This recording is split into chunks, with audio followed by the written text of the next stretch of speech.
And also all the top 5 European leagues we have in Europe, they have bounced back. Yesterday there was one game on the card in German Bundesliga, French League 1 also bouncing back. You talk about Italian Serie A, a couple of games to be played. Spanish La Liga, the missile still keeps on piling on the team called Sevilla. Yesterday they were also pumped by a team called Alavés. And tomorrow, yesterday with the Owen Ezaga, we discussed about the Spanish Super Cup final, which will take between Real Madrid and the team of Barcelona. It's called El Clasico. We also again talk about it. West Nile Regional League is also bouncing back, but entirely will be discussing about the return of African Cup of Nations 2023. I am not alone in the studio. I am together with Susie. Linda, Susie, you are most welcome. I cannot remember the time when we last had a show together like this. Otherwise, you are most welcome. Thank you so much. Good afternoon, Benson. Good afternoon, viewer. We've been quite off because of a lot of engagements. We've been having a lot of guests here and there and technical issues and official duties to be attended here and then, all that. But here we are. Happy weekend, a blessed Saturday to everyone that is following us wherever you're catching us from. Today I decided to go pink. I don't know why you've not realized and talked about that. And then secondly, one big thing that I also want to talk about is that I am quite excited that there is a female referee that is featuring in today in the first game of the long-awaited AFCON, the much anticipated. There is a female referee, by the way, doing that will feature in one of the biggest games that we have on the score sheets today. That is quite interesting. Yeah, this is a whistle time that comes on your way from Mondays to Saturdays from the hour of 2 p.m. up to the hour of 3 p.m. and within the duration of 1 hour we give you a lot in the world of sports. We always start with what is happening within the region. We tackle national stories. If they are continental stories, we don't always leave them out.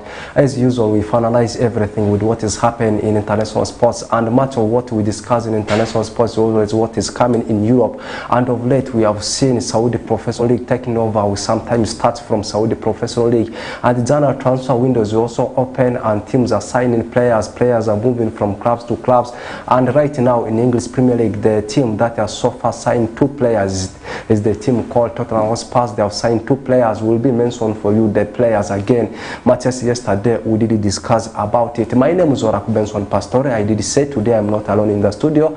I'm together with Susie. Linda, Susie, without wasting time, I want us to tackle something little about West Nile Regional League, because we had earlier on promised that today in the first turns of the show we'll entirely be talking about the African Cup of Nations 2023. But before we get to continental stories, we need to first tackle West Nile Regional League.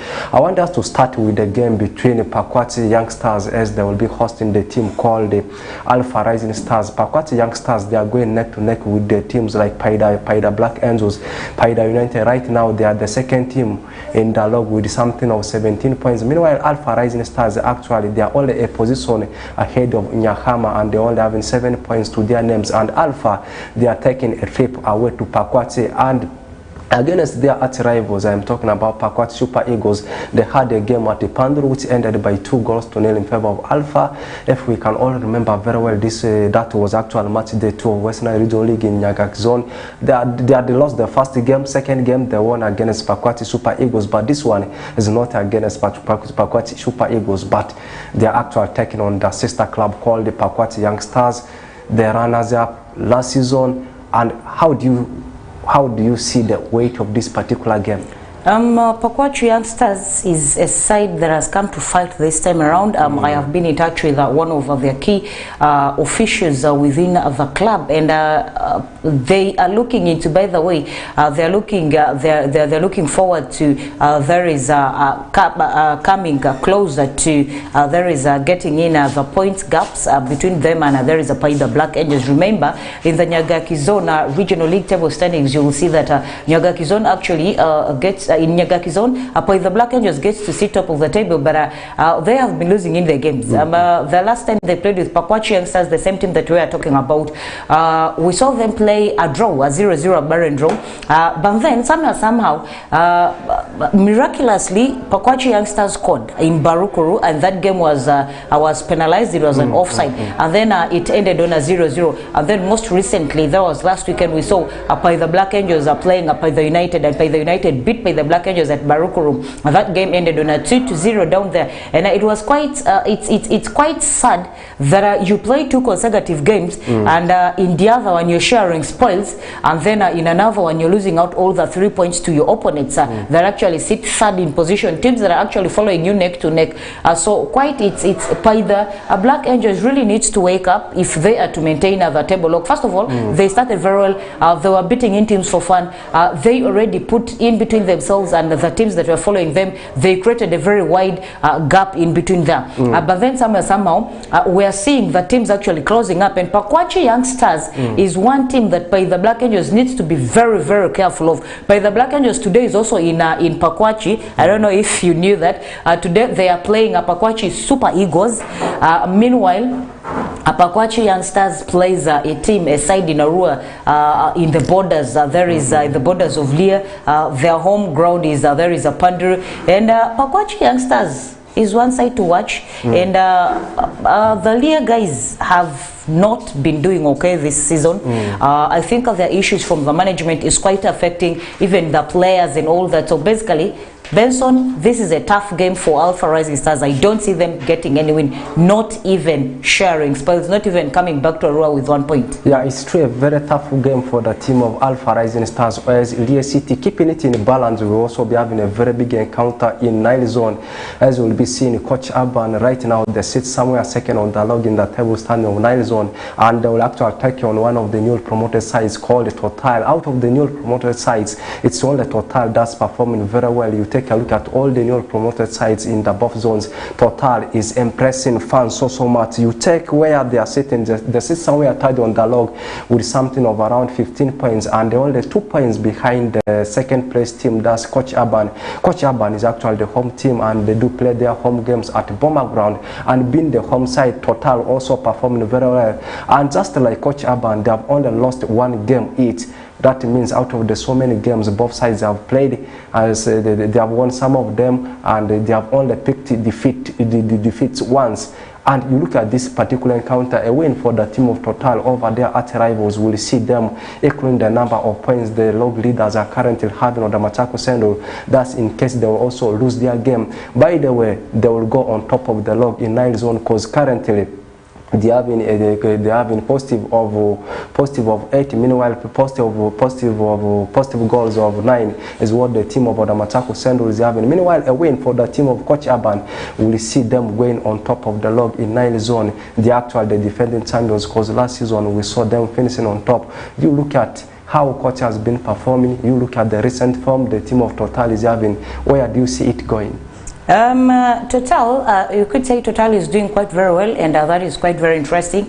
Total is one side that actually no one imagined that they would rise up and go into regional league and surprise everyone and all that. But then if you look at Total, where they are right now, like you just said, Benson, they are doing quite very well, and I should say they are the only team that actually is doing better than every other side that has been newly promoted, and that is quite very interesting. Total up against Pakwachii, this is going to be a very tough game, but Pakwachii these days loses at will. They're equally one side that has also scammed me together with the Black Angels. They're a side that I had actually looked at as rock solid, that no one would penetrate through. They're a side that I thought maybe since they have experience compared to the rest of the teams in all these other in the league, both Nyangaki Zone and Nile Zone, I thought maybe they were going to have an unbeaten run and all that, but here they are losing out points anyhow and all that. But that is football. Pakwachii up against Total, it's going to be a very tough one. I am seeing a draw.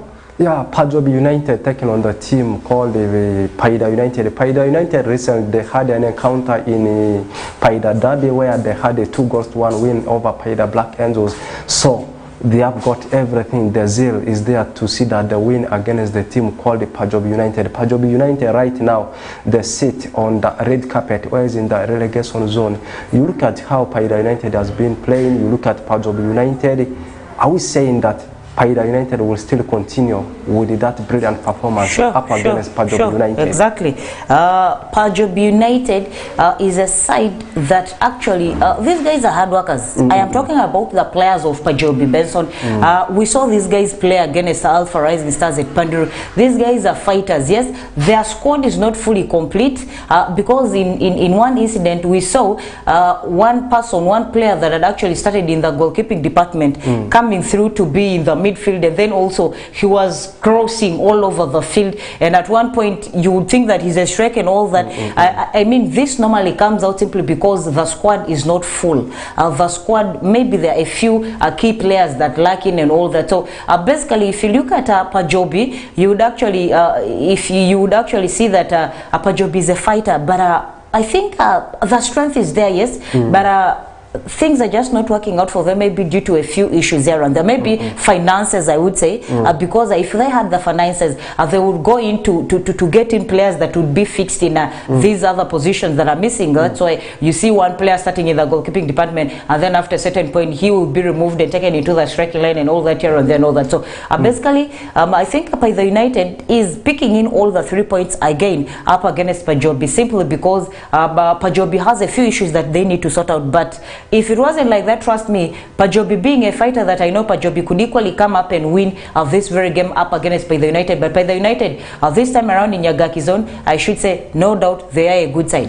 Yes, highlighting the table standing right now in Nyagaki zone, the team which is leading the table is called Paida Black Angels with 22 points. They have only picked 1 defeat. Meanwhile, in Nile zone, the team which is leading the table is Oda Machako Sendul. They are still unbeaten out of the so many games they have played ever since the start of the new season in West Nile Regional League. Down in the relegation zone, in Nile zone, we have got Barakala City, BK City, there is Nyai Youngsters. You talk about Yumbe Heroes, and lastly Yumbe Hospital. Meanwhile, in Nyagaki zone, teams that are in the relegation zone, we have got Alpha Rising Stars, there is Pajobi United. You talk about teams like Nyahama, and these are the teams that are sitting in the relegation zone.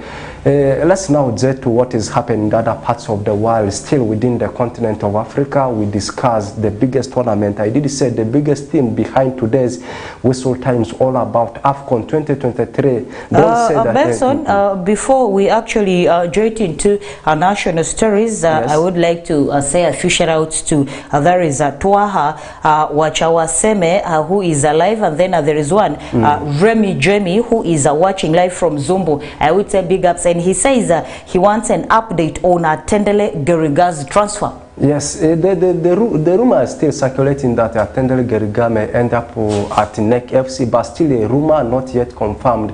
But 70% this guy may end up joining NEC. That is the latest information I can give you I about think the confirmed information we have is only of Gaddafi Wahab Thiago, who we hosted here recently. He has put pen to paper to NEC on a 2-year deal. But Remy, I would like to say from Zumbu, Geriga's deal 90% done. When it is fully done, we'll give you the full updates. Yeah, rumors can turn to be the fact. That's what we can tell you behind that man called Geriga, Tenderiga, behind the player, not the man. I think it's the right time for us to jet to Africa, the entire continent of Africa. The theme behind Whistle Time today, I want to repeat it, is all about the return of African Cup of Nations. And in Europe, people are talking about Euro. In South America, people are talking about Copa America. And in Asia, people talk about Asian Cup or Asian tournament. In Africa, we also need to impress our own tournament called African Cup of Nations.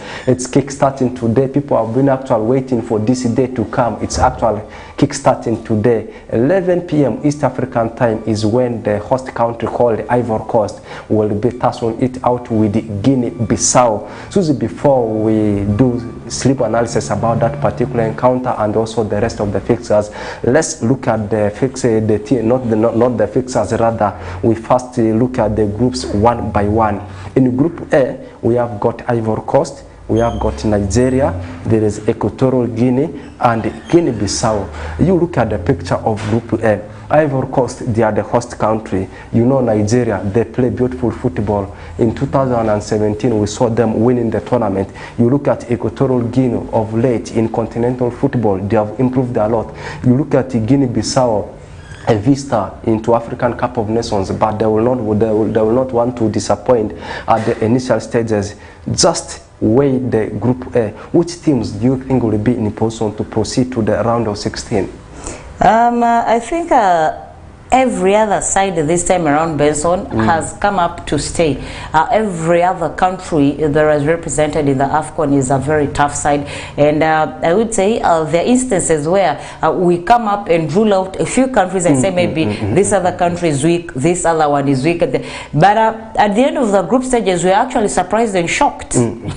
Are very surprised and shocked at actually the results of a few clubs, I mean a few countries that represent and all that. So basically, I want to do this after at least 2 games. Yeah. When I will be looking at some of the table standings, because we always get shockers from a lot of the players. Currently, you might think maybe a country is better because they are featuring in 2-3 players that are the talk of the world. They are doing well in the various Premier League clubs that are there, representing maybe in Saudi Pro League and all that. But these are players who come down to play for the country and they don't perform. Yeah. And then there are also players that don't perform the other side and they come down to the country. And case in point is, look at Jude Bellingham. Before he crossed the other side internationally, he was scoring in goals, even Harry Kane and all that. So basically, I want to discuss this after 2 games. Okay, you look at all these countries in Group A: Ivory Coast, Nigeria. You talk about Equatorial Guinea and Guinea-Bissau. Ivory Coast, the last time they won the tournament was in 2015. Meanwhile, for Nigeria, I did say they won it in 2017.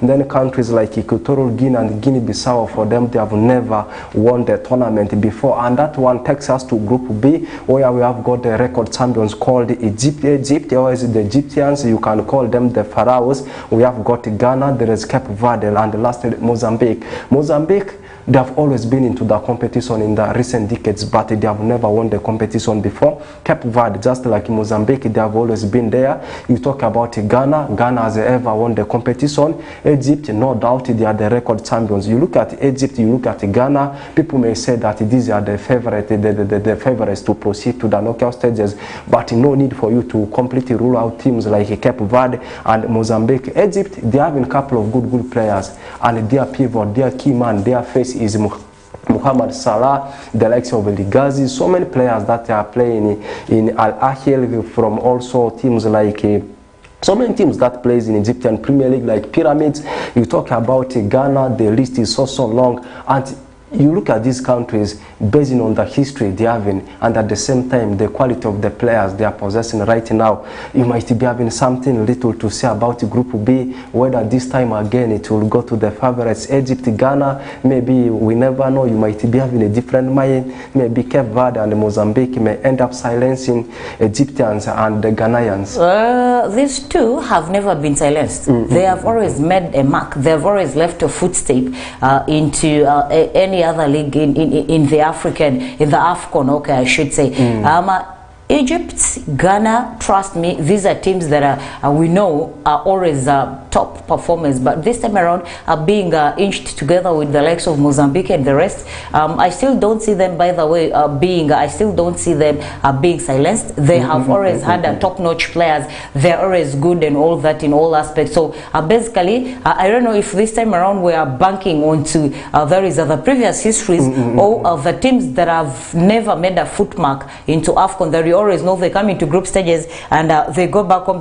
I don't know if this time around they're also coming in to silence those that always make history and all that. So basically, that is that. Yeah, Egypt, they are the runners up, I should say like that, letting it go into the hands of Senegal. That time Senegal did beat them. I think most of the soccer fans can remember that one. Ghana, it has always been a disappointing moment for them. They have ever been going into the finals, but winning it has been something very difficult for them in the recent years, but they have ever won it before. Meanwhile, that one takes us to Group C. To me, I see it as a group of death, where we have got the defending champions. There is Senegal, we have got Cameroon, Guinea, and Gambia. Who doesn't know Gambia? The name Gambia may sound as an underdog in this group, but they know football. What about Guinea? They'll want to also perform very well. What about Cameroon? Cameroon, the squad is there, the quality is there, and I continue to repeat normal when I talk about Cameroon. It reminds me of one key player they have in Choupo-Moting, who is currently playing for Bayern Munich. You talk about players like Vincent Abakare.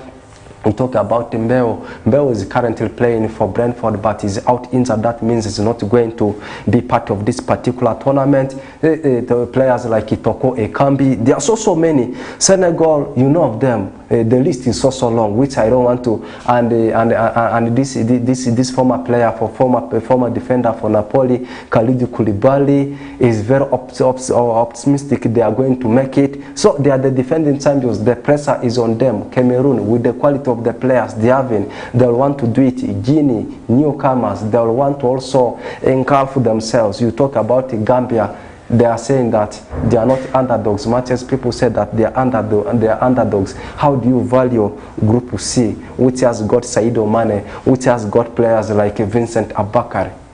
I think Group C is quite a very interesting side that all focus needs to be turned on.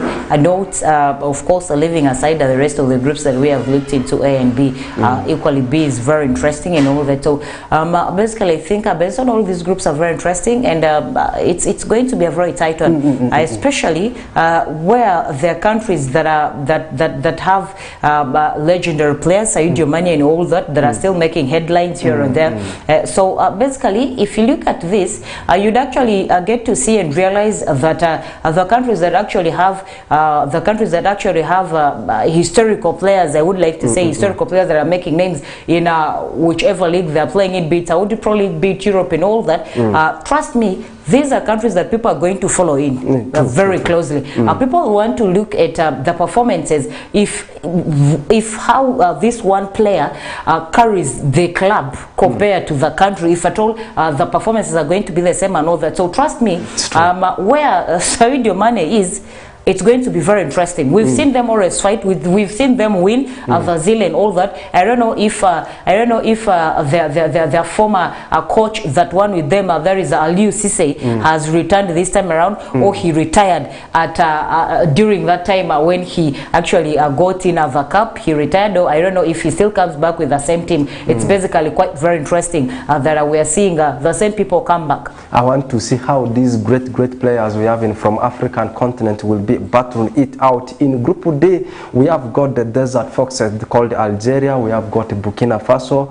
there is Mauritania, and lastly Angola. You look at Algeria, they have always been, how should I put it? The best term I can use, they have always been, so I say that they have always been favored, because you look at these teams, maybe the team that might end up giving hard times to Algeria may only be Burkina Faso. You look at Mauritania, you look at countries like Angola, unlike those days. That was when we saw countries like Angola performing well in the world of football, but of late they have disappeared. Algeria, it seems they are through, given the fact that each and every tournament, you talk about World Cup, the continental tournaments, they have always been pushing it very far, and they have good players that are playing in French League One, in English Premier League. This player called Ben Rahma, who's playing for West Ham. You talk about Sofiane Fighouli, you talk about players like who has just crossed over to Saudi Professional League, this former player for Manchester City and Leicester City called Riyad Mahrez. The list is very lengthy. It seems for them they are through. Matthias, was it in 2015? I think 15. The runners-up, Burkina Faso, might end up giving hard times to them, but I'm seeing them going through. If not finishing fast, maybe second in their group, Algeria. Algeria, by the way, Algeria is a very interesting side, and I would also not rule out Burkina Faso. Burkina Faso is also one side that has always been very slippery, like the likes of Newcastle's in English Premier League. You think you're going to beat them, you're looking at them as an underdog, but trust me, they come up and surprise you and beat you. So basically the two sides are also going to, trust me, they're going to give in hard times to the teams that they have been pitted in together in the various groups. Yeah, we are analyzing these groups one by one. We cannot just come here that the AFCON is kickstarting today. Ivory Coast is taking on Guinea-Bissau. There are so many fans who love the tournament. We need to give it in details, and after here will also be in our predictions which countries may end up in the finals, which country probably may end up taking the gong. Will it be Senegal? After here the discussion will shift to that sub-team. And coming to Group E, we have got Tunisia, there is Mali, we have got South Africa, and lastly Namibia. And so one thing I've observed in Group E is you look at Tunisia. Tunisia in those years they were performing very well, just like Mali that of late has disappeared. You talk about South Africa, those years they were also the conquerors of African football. Lately they have also disappeared, unless the country called Namibia that are trying to step forward in their football. Tunisia, Mali, South Africa, and Namibia. I don't know how you will line up your qualifications. I'll still stick to my words. I told you there are countries that will come up and surprise. I want to bring in a full qualification lineup based on 2 games that will be already played. Because for now, trust me, I am not in ready for any shocker that might come around the corner. And lastly, in Group F, we have got countries like Morocco. Morocco, actually, this is a country in international football, in international tournament. The international tournament I'm talking about is the FIFA World Cup, not FIFA Club World Cup. They performed very well, they pushed very far, and we have got DRC and lastly Zambia of Patson Daka, and we have got our neighbors, that's Tanzania. Our neighbors being pitted against strong countries like DRC, Zambia, Morocco, and Tanzania. It's like these Uganda Premier League teams like Vipers, KC are always being pitted against countries that are not countries, clubs that are coming from West Africa. I don't know, you might be having something little to say again, something little to say on our neighbors, that Tanzania, whether they are just participants or else may end up sneaking through. That's in Group F, whereby they have got teams like Morocco, DRC, and lastly Zambia. I think that is quite very interesting. There are very interesting comments coming through. Someone is saying that we supporters of Ghana, there is a Nuhu Mahmoud. He says we supporters of Ghana, Black Stars, are wishing them all the best of luck in the tournament, and we believe they will show everyone down, meaning someone already is going in for there is Ghana to be in the overall. And then we also have Drico Patrick who is following live from Mbarara City, Nyamitanga. Egypt is going to win this AFCON. Some of the interesting predictions that are coming through. And then there is one Omondi Richard. You say you're watching from Qatar, and I would like to say thank you so much. You want to confirm if Paidha's game will be live today on West Nile TV? No, sadly we will not be able to broadcast Paidha's game today, but I will be giving you updates, I think, on different social media handles. And thank you so much for always following from the different parts of the world. We really appreciate. Yeah, tomorrow the game between Arua City and Kluva Rainbow will be the one which will be live on West Nile Television, and the kickoff time will be 4 p.m. East African time. You can follow that one, and tomorrow we'll keep on updating what is also happening in the other games, as we'll be giving what is happening in the game between Arua City and the team called Kluva Rainbow. Susie, our halftime is actually over. I think we will come and give the fixtures maybe in the second stanza of the